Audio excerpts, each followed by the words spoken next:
Hi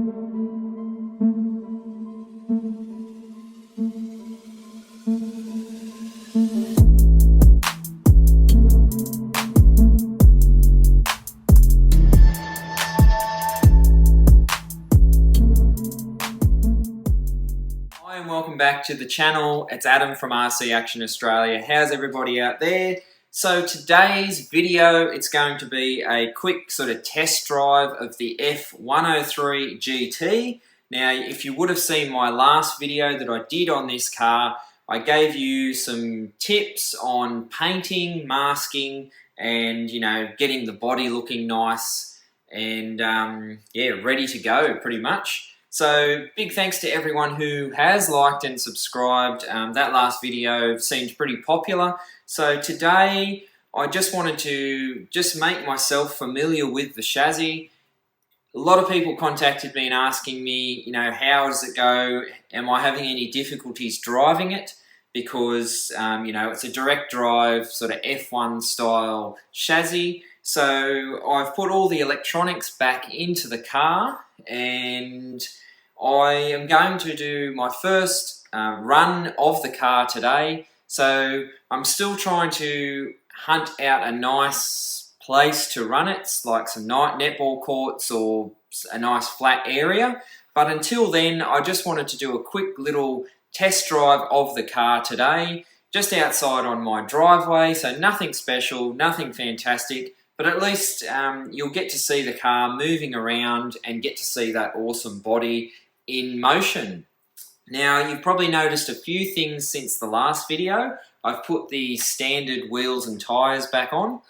Now, I have put some 1mm spacers behind the wheels just to create a little bit better offset, which hopefully may lead to a little bit better handling because of a slightly wider wheelbase. I don't know. But the main reason is because the factory wheels are actually, to me, are super slick tyres, and they're going to be quite grippy. And from what I've heard and what I've seen, you need as much grip as you can get with this car. So I have just put the standard 540 motor back in. I've heard a lot of people commented on my last video, plus have contacted me on Facebook and Instagram. So if you want to follow me there, there'll be some links down in the description, so head over to there, and we've also got a Facebook group that is also growing and growing. So yeah, I had some people on those forums chat to me and say, hey, they've put a torque tune motor in and it's uncontrollable. They've put a sport tune motor in. It's a little bit better, but the high end, it's still all over the place. So today I'm just going to get myself familiar with the car, do a quick little run video for you guys just outside on my driveway, and I will come back to you with my pros, cons and reviews and recommendations for this car. So I'll flick to that run footage now, and then I'll talk to you very soon about the car.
Okay, so hopefully that looked awesome, and everyone enjoyed it just driving around, and everyone got to see the awesome body shell, you know, the decals, and, you know, hopefully my driving wasn't too bad.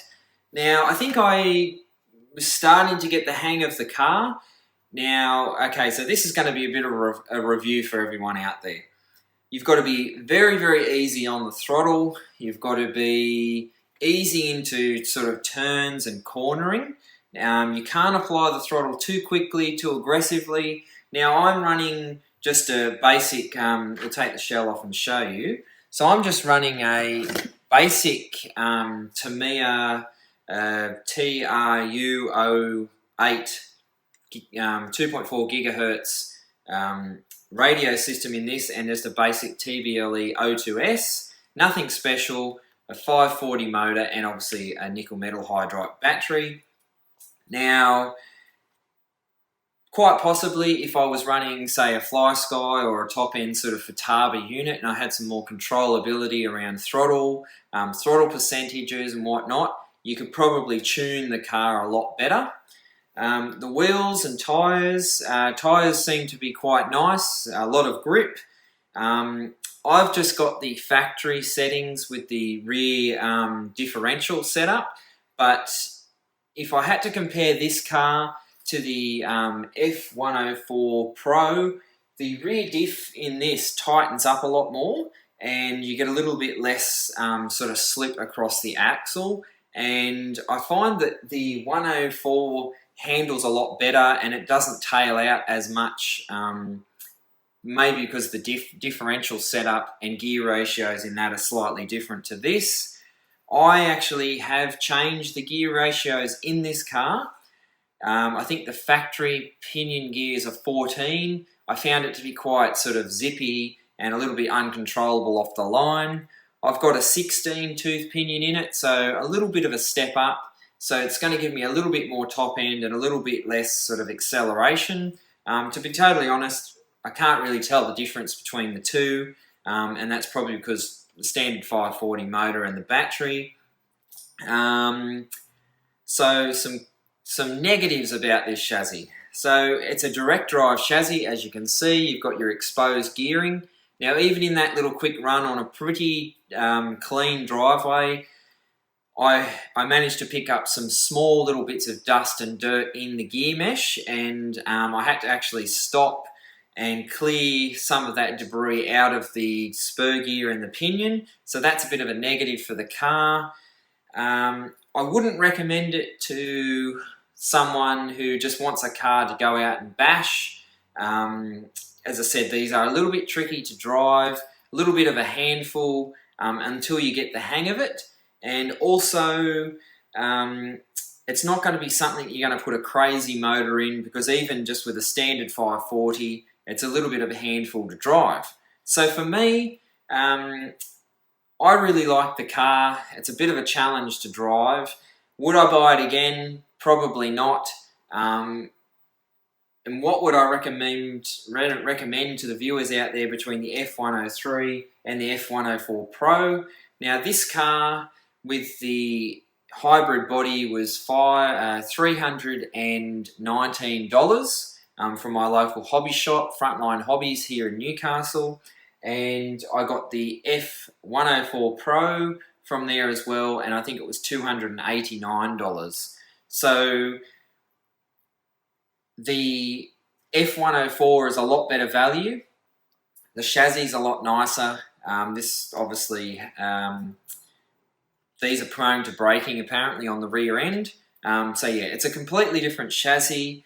This obviously comes with oil dampers, adjustable steering, and some other little goodies. All in all, they're pretty similar, and they're both pretty similar to drive. I think the F1 wheels and the slightly wider tyre on the back actually makes that one a little bit nicer to drive, but that's just my personal opinion.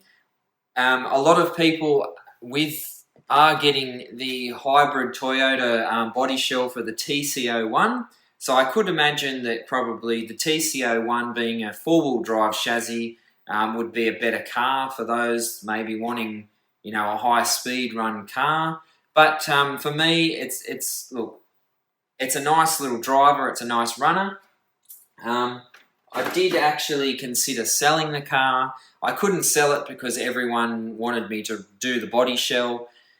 I actually did the body shell and now I like it and I don't want to sell it. So that's just my quick thoughts on the F103 GT. A quick little test run just to get used to it before I try and find a nice area to take both of these cars and do a bit more of a dedicated run. So I've got a few more things arrived today, so I'll get some unboxing videos out for you guys. I've also got my Nova Fox that I am doing a little bit of a reverse build on that one. And if you haven't already noticed or watched some of my other videos, I'm giving a Nova Fox away to a lucky viewer. So hang around for that one.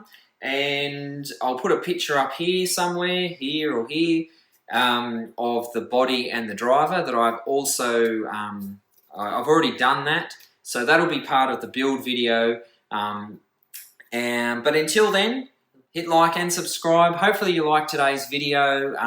A little bit of a test run, more so for me, and to show you guys that beautiful hybrid shell just out and about and moving around. So I'll leave it there. Please consider to like and subscribe, and I'll catch you on the next video. Bye.